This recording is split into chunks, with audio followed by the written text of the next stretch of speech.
at this large industry event in Las Vegas, an event about events, 14,000 people. And one of the things that we did going into that event was built a guide of all of the after-hour parties and events that were going on, the side events. And we circulated that for about 3 weeks. It was our 5th highest trafficked page on our website, getting tens of thousands of views because people were requesting it. They were sharing it with each other. They were sort of screenshotting it. So we don't even get the traffic on that, obviously, but it was getting passed around. And that built up a lot of brand credibility for us going into that event and led to more people stopping by our booth and chatting with us and just having more brand recognition. But also, it associates us with that larger, in this case, the event's called IMAX, this larger industry event, and gives us more credibility on that topic. Fastlane Founders and Legacy with Jason Barnard. Each week, Jason sits down with successful entrepreneurs, CEOs, and executives and get them to share how they mastered the delicate balance between rapid growth and enduring success in the business world. How can we quickly build a profitable business that stands the test of time and becomes our legacy? A legacy we're proud of. Fastlane Founders and Legacy with Jason Barnard.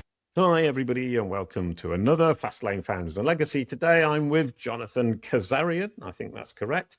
Talking about events as revenue. You get the intro song. A quick hello, and we're good to go. Welcome to the show, Jonathan Kazarian. Thanks for having me on. Brilliant. I understand you are a company that provides software for events organizers, and that's your business approach. That's correct. Brilliant. And we're going to be talking about events in general, and particularly making the most of an event, whether you're a participant or an organizer, because events, in this particular case, are offline. And in terms of your online visibility, your online credibility, and exchanging with your audience, that's not really helpful. And I personally see from Calicube's experience that we get some return on investment from events when we participate, because that's where we're coming from, when we can bring the offline online and demonstrate, particularly to Google and AI, that we have participated in this event and we can leverage our own credibility off the back of the event. Yeah, exactly. And when people look at the ROI of events, too often they're just focused on the things that are very directly measurable. I mean, essentially, it's like the equivalent of last click attribution. It's how many meetings did I book from the event that converted within 30 days? And the reality is that's not how people buy. Mm-hmm. There's so much more to it. I mean, first of all, if you've got a 90-day sales cycle, why are you measuring ROI in 30 days in the first place? Mm-hmm. But even beyond just the directly attributable impact of the events, it's exactly what you said. It's how is this influencing our digital footprint? How is it helping us to build credibility both with individuals, but also with search, with LLM results, and our general brand presence? Absolutely. And this is completely in my wheelhouse, and I'm super interested in what you've got to share about that. Before we get into all of that, I'm just going to take a quick look at your brand search, which is the search engine results for your page. And if we look here, this is the search result for your name in Google, which is pretty boring. And I think now most of us are tired of these boring search results, and we're looking more and more to AI mode. And Google have launched this, which is on google.com now. The default button is actually AI mode, and it sends us through to this, which is significantly better. I mean, it's got you. It creates a lovely description. It's got the photo, the company, the career background, and so on and so forth. And this is where we're going. This is quite recent. AI mode is new, but it's basically the reply or the fight back against ChatGPT, which is taking a lot of the limelight away from Google. And when you look at this result on search, which we've been so used to all these years, and this result in AI mode, I think we're all agreeing that AI mode is significantly better. And this is the new target that we're all aiming at. And we want to look with the exception of that picture that's a decade old. Which would then be something that some people would say, well, Google's getting it wrong. And Google should be getting it right. Whereas I would say, well, if you want the right photo, it's each of our responsibility to make sure that we are providing the right photo and that we make it obvious to Google which photo we want it to use. Yeah, but I don't think it's that intuitive or clear how you go about doing that. No, 100%. And part of it is taking the offline online and using events. So if we come back to that kind of topic, well, in fact, sorry, I'm going to come back one step. Is the way to do it is to say to Google and AI, here is the entity home. They call it the point of reconciliation. And you need a website that represents you as a person where you can share with it the perspective and the framing that you want. And if you can do that and convince them to listen to you by proving around the web that what you're saying on your website, your entity home, your point of reconciliation is true, they will say what you want. Sorry, go ahead. Yeah, I mean, we are focused on the event organizer and the events that they're hosting. And that's where our software comes into play to help event organizers to facilitate everything from registration to badge printing and check-in to mobile apps for attendees, even virtual events. But for folks that are participating in events, to your point, one of the big factors in building credibility is going out there and being listed as a speaker and showing authority at all of these different events. And again, it's not just building your personal brand to other individuals, but building that personal brand to the search results, to the AI results. Yeah. And I mean, as Jeff Bezos almost said, your personal brand is what Google and AI say about you when you're not in the room. And one of the things is they can't say something if they don't see it. And if it's an offline event, they don't see it unless the event organizers put it online. Sorry, go ahead. Yeah, and that's where a great event platform comes into play, because yes, it makes it very easy to put all of that content online, to put those speaker profiles, the agenda out there, session notes, anything like that you want to use to extend the life of that event. And that's a huge thing I've seen in the SEO industry, where you would think that they would look at that long term, extending the life of the event of 2024 into 2025 and beyond, and not replace the event of 2025 with the 2024 with the event of 2025, and yet they do. Sorry, go ahead. Well, it's interesting that you bring that up, because one of the things that we actually automatically do in our platform is if somebody is duplicating an event year after year, we no index their prior page so that the new page, which doesn't have the search traffic yet, shows up at the top of the results, making it easier for people to find this year's event. However, things like speaker profiles, the agenda, that content doesn't need to be no indexed. So that can live in perpetuity.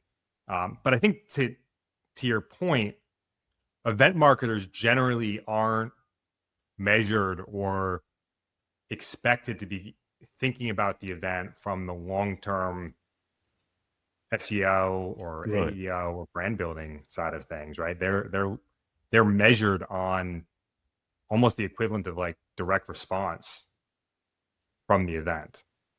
And I think we need to change that. Right. Okay. So they're being measured on how many people turn up, what the speaker roster looks like, and the long term doesn't come into play at all. Well, it's not that it doesn't come into play at all, but it's much harder to measure. And there's no KPIs, so it tends to get forgotten. Yeah, some organizations do brand lift studies, so that's one angle. But I think even today, using some of the tools that are out there for doing AEO measurement is another angle for seeing how that event impacts your presence for certain keywords or topics. So can we look at this from two different perspectives? We can start with, if I'm participating in an event as a speaker or as a sponsor, how can I best leverage my participation in that event online?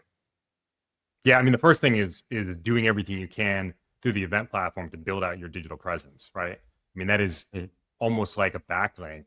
It really is, right? It's coming from a different domain that's talking about you and allowing you to write whatever you want, really, to build your authority on a particular topic and show that presence in depth. So that's sort of piece number one. But then you can also go out there and make a bunch of noise about it, pointing back to that. And again, like your participation in large industry events as a sponsor, as a speaker, it all shows credibility. And whether that's showing credibility to a person or to the algorithms, it all adds up. Right. And also to a person through the algorithms, because a lot of people see the world through the lens of Google, ChatGPT, and so on and so forth. And that's an opportunity Right. to open up your audience. Absolutely. And then there's Brilliant. the other types of forums, right? The Reddits and the Quoras of the world. And again, anywhere that you're showing credibility and depth there is also bolstering that profile. Right. So from an event perspective, what we recommend at Calicube is creating a page on your own website that describes your perspective on that event, who you met, who you talked to, what other companies were there, and then linking back to the event and getting the event to link back to that particular page to demonstrate your perspective on an event where you don't have control over what's being said on the event page itself. Yeah, that can certainly work. I think getting that backlink from the event page to your site is probably the most important element there. Okay, brilliant. And the other thing that I've seen is a lot of blog posts and social media posts around the web around the event. To what extent can I use those to amplify my own credibility and authority off the back of the event? Well, I'll give you an example. So we just were at this large industry event in Las Vegas, an event about events, 14,000 people. And one of the things that we did going into that event was built a guide of all of the after-hour parties and events that were going on, the side events.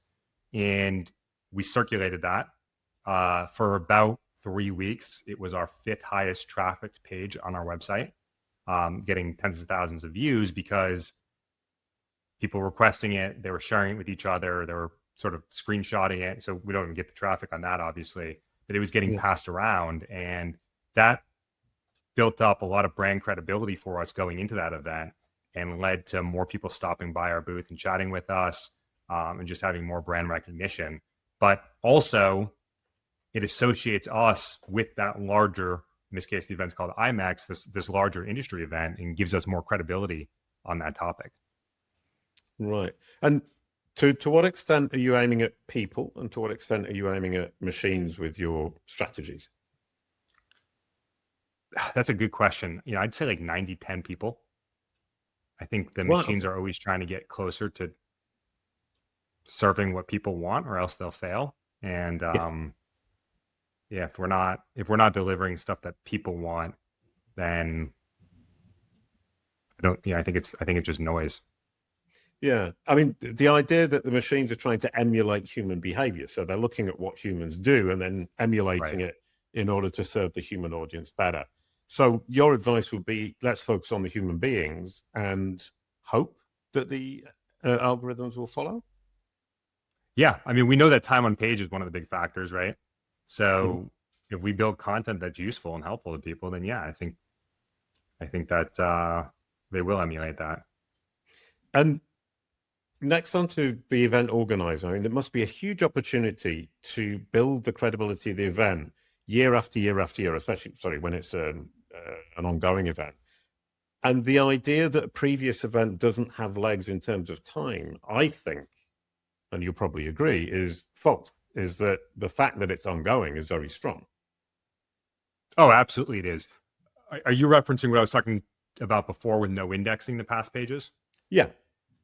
So that's more, we're not trying to disavow the page from the perspective of having that historical longevity.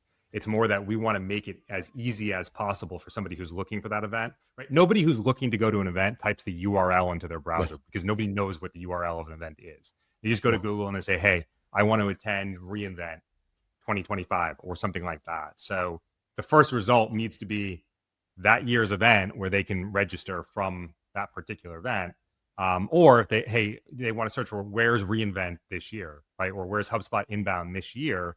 Again, you need to make sure that the most recent event is what's getting surfaced in those results. And that's why we're changing the indexing status on pages after 12 months. Right. Yeah. And so I suppose the algorithms already understand the past events, so you don't need to keep feeding them. And nobody cares about past event, or very few people care about the past event, so you can put it to one side. Why do you advise keeping it online? Because I think it does, for somebody who is looking to see, okay, what was the content from last year? Who were the speakers from last year? Somebody who's trying to convince themselves that this is an event that's worth sponsoring, worth speaking at, worth attending. understanding how the events progressed year over year and the scale of the event is incredibly helpful.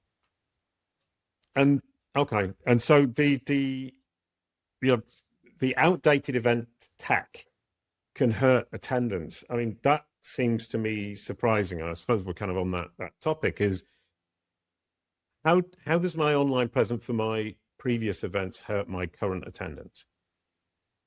Well, if the event is being the first, if the previous event is the first result found, then you're making it harder for somebody to convert into an attendee. So Right. if you think about the B2C world and all of the optimization that platforms like Shopify do to make it as easy as possible for somebody to turn into a buyer, we're essentially looking to do the same thing for B2B event registrants. Right. Okay. And for me as an event attendee, I mean, as you said, I go in and I say, well, who have I met? Who have I got sales calls with afterwards? How do I optimize that? Because it's always been a struggle for me is I meet so many people. I can't remember what I talked to. I can't remember what I talked to about. Who was the most interesting? I've got a huge list of names and I've forgotten most of it. So that's where the mobile app for attendees comes into play.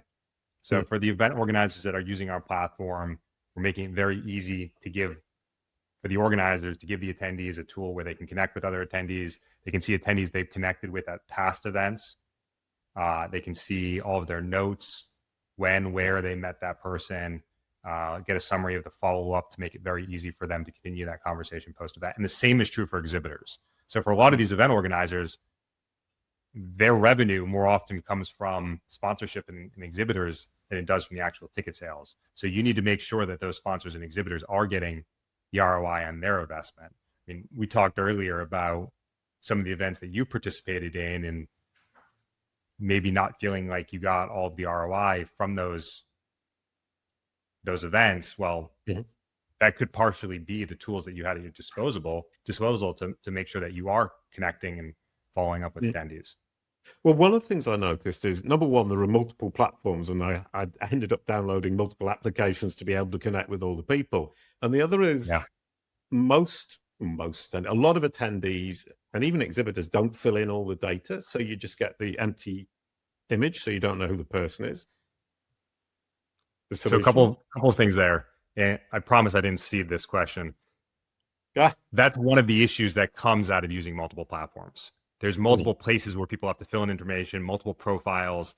The data doesn't flow seamlessly from one tool to the other. And that's a big part of what we're solving for the organizers that we work with, is it's one tool for registration, the pre-event community, the mobile app, the badge printing, the exhibitors, the speakers. It's all within one tool, one login, and one database powering it, so that you do end up with much more complete data sets and thus solve the problem that you just referenced.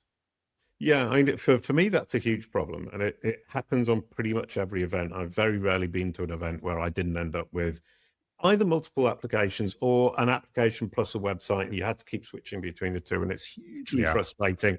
And I hadn't really thought about to what extent that damaged the return on investment I was getting, because I was losing track of people. It's a real problem. Well, the next question is about feedback, and specifically within events. But this applies to us all, whether we're supplying or we're giving services to clients. Getting feedback from what it is you're offering, an event, from a product you're selling, a service you're selling, is hugely important. How do you leverage that for events particularly? Because I imagine the feedback that people give after an event, if you do it properly, is hugely helpful for the next one. Yeah.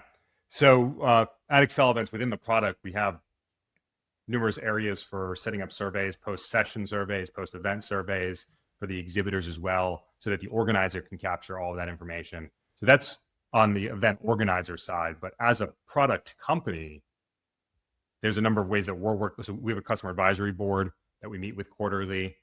We also do post-event surveys and CSAT scores with our event organizers, and post-event debrief calls. So we're perpetually trying to gather as much information as we can just to make that experience better for all of those stakeholders, right? All the ones I've mentioned already: the organizer, the check-in staff, the speakers, the sponsors, the exhibitors, and obviously the attendees. And then whenever we can, we'll be on site as well and actually having those conversations with attendees to learn how they're using our software and how we can make the experience better for them. Brilliant. And the last question, can we flip it over a little bit? As a speaker, I want to sponsor or speak at an event. What should I be looking for in an event to where it will demonstrate to me that it's likely to be a good return on investment? What kind of structural implementations do I need to look for? I think the most important thing is going to be that your ICP is there. The people in the audience genuinely care about something that you're an expert on and can talk about. You could be an expert on some topic that the audience just doesn't care about, and that's just going to be a waste of time. So it all comes down to that. And I think don't be concerned about the reach being too small as long as there's credible buyers in that audience. The other thing is people aren't always in market, right? What's the stat? Like 3% or 5% of people are in market at any given point in time. Right. So you're building credibility over the long term. And what would my strategy be then to stay in contact with the 97% who aren't actually interested in what I'm offering the day I'm offering it? Yeah. If the event organizer offers the list of attendees for that session, assuming that they're doing check-in for those sessions, then obviously get that list and connect with those folks on LinkedIn after the fact. One of the things that I do when I'm speaking is I end my sessions by putting a QR code up with my LinkedIn.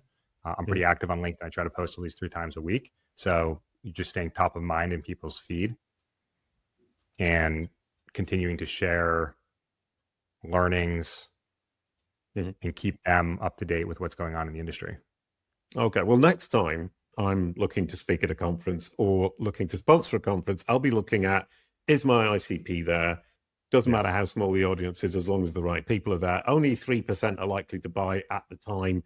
And I need to keep in contact with the 97% over a period of time, either by getting the list of people who've come into my talk or giving them a QR code where they can actually engage with me through LinkedIn, through my website, whatever it might be, but I can actually maintain that contact over time. Brilliant. Exactly. Thank you so much, Jonathan. That was delightful. You get the outro song. A quick goodbye to end the show. Thank you, Jonathan. Thanks, Jason. Your corporate and personal brands are what Google and AI say they are. We can give you back control. CaliCube.